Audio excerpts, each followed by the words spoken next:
Hi everyone, it's Gally. I'm coming to you today with my week 30 pregnancy vlog or video. I don't actually know whether vlog is even the right word to use. Had a bit of a mare last week. I made you the week 29 video and basically I cocked it up. Am I allowed to say cock? Sorry if I'm not. I messed it up because basically I didn't realise that the camera had stopped filming when it had, which means that it cut off short, and I was in the middle of telling you about the little things that had made me happier that week, and then when I went to go and edit it, I found that half the video was missing because the memory on my phone had filled up and didn't have any more space left, and basically I wasn't able to finish my video. Basically, I was in the middle of telling you about this, the Llamador de Ángeles, and basically I'll just quickly let you know. Do you know what? I've been watching my videos back and I've been realising that I pick my nose a lot in my videos. Something I never knew I did.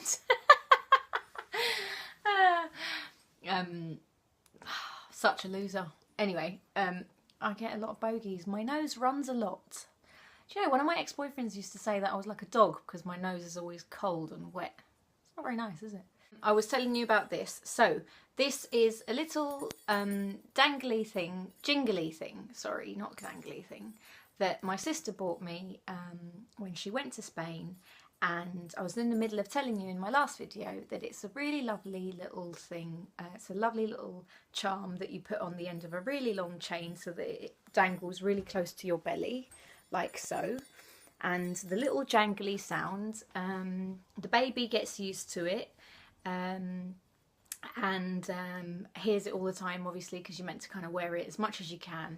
And basically the moral of the story is that the baby gets used to it and starts to really kind of associate it with having been in the womb, so that when she or he comes out, suddenly when they hear it, they remember that they heard it when they were in the womb and it comforts them.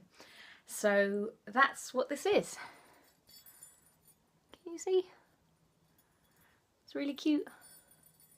Can you hear it? My sister had heard about these. It's a Mexican tradition. She went about trying to find one for me, eventually found one and bought it for me, and that's what this is. I thought it was a really lovely idea and I think it's beautiful and I like the look of it and I like the idea of it, and I think it's just a lovely little thing and it made me really happy last week. So that's the Llamador de Ángeles. Back to this week, week 30. So as I was telling you at the back end of my last video, my week 29 update, I was about to move house. So I have moved house. This is the new house. As you can see, I have my little vanity area already up and running. It's really stressful moving house and I don't recommend it. I think it's a lump of poo. Don't do it, basically. Well, obviously everybody needs to move house once in a while. So basically the situation was we needed more space, so we moved house, and we still haven't unpacked everything, and I found it really stressful because obviously really heavily pregnant and feel really big actually. Like I feel bigger this time around from when I was pregnant with Kaya. I feel like I've got this huge belly that shouldn't be as huge as it is so soon, because it's huge. So basically here's the belly. Oh god, you can't even see it. Here you go. See? Which I don't know whether, I think you'd all agree that it's pretty big, right? Feel free to let me know what you think. Any midwives out there watching? My midwife tells me that everything's fine, but she would, because I had a really bad experience giving birth to Kai, and because of that they're really anxious that I don't stress about this pregnancy, and every single little concern that I have, they're always like, everything's fine, don't worry. Also, because of that, I have to have a C-section, and I'm booked in for week 39, the very beginning of week 39, because they really don't want me to go into labour naturally. And they're thinking about even bringing it forward to week 38 just in case, because I look a bit low. She looks like she's lying quite low already, like my bump's quite low. So it's exciting! Ah! Anyway, moral of the story is that in theory I should have about 8.5 weeks left. Oh, there's the oven. Hold on a minute. Sorry about that. I was in the middle of making a butternut squash soup for little Kaya. Where was I? What was I saying? I can't actually even remember what I was saying. Still no name for her. Contentious issue between my husband and I. Basically, it's so stressful. He just hates everything I like. So, I don't know what we're going to do about that, to be honest, because the only two names that he likes I don't really like, and all of the names I like he hates, and it probably means that we're going to end up naming our daughter something that I merely tolerate as opposed to actually like, which is a bit of a sad thing. Oh, I don't know, I'm playing it up a bit much. I think hopefully at some stage we will come to some kind of an agreement on a name. This is a really stressful thing. I don't know if any of you out there have had this problem with your husbands and boyfriends, etc., naming your children, but it's been a bit of a saga between us. But anyway, so basically, oh, actually, any of you, if you could help me and suggest some really nice names. I'll give you some pointers of what I'm looking for. I'm looking for something that pays homage to my Mediterranean heritage, preferably something Spanish or Italian.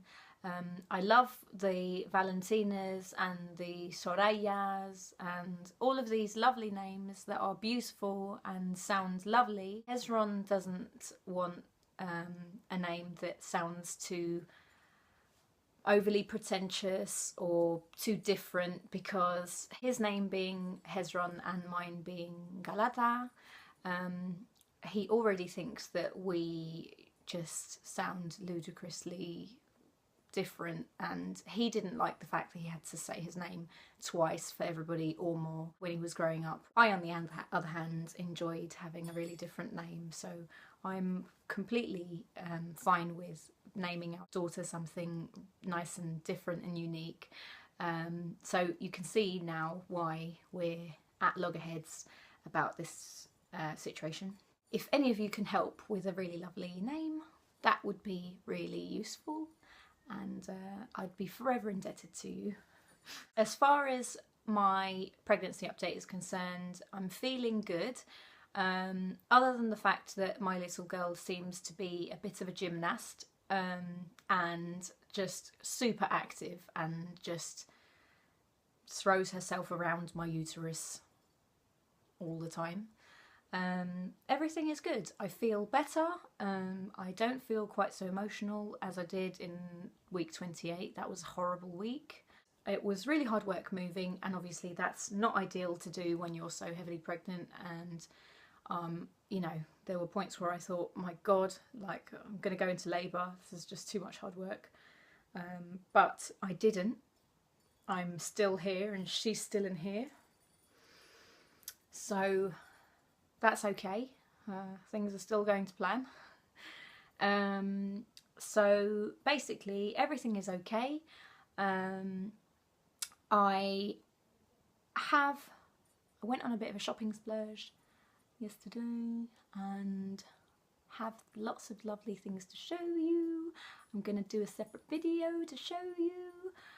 Bought some makeup and I bought some things, some clothes, and really excited to use the things that I bought, but I'm not going to until I've done the video because I want to be able to take everything out of the bags fresh to show you. So I'm going to film that today as well. Thank you for watching. Please help me with my name, her name, you know what I mean. Let me know how your pregnancy is going, if you're also pregnant and you're around about kind of the same time as me, because it's nice to share these things, and it's really nice to speak to you all, and I hope you've enjoyed my video, and I shall check in with you next week.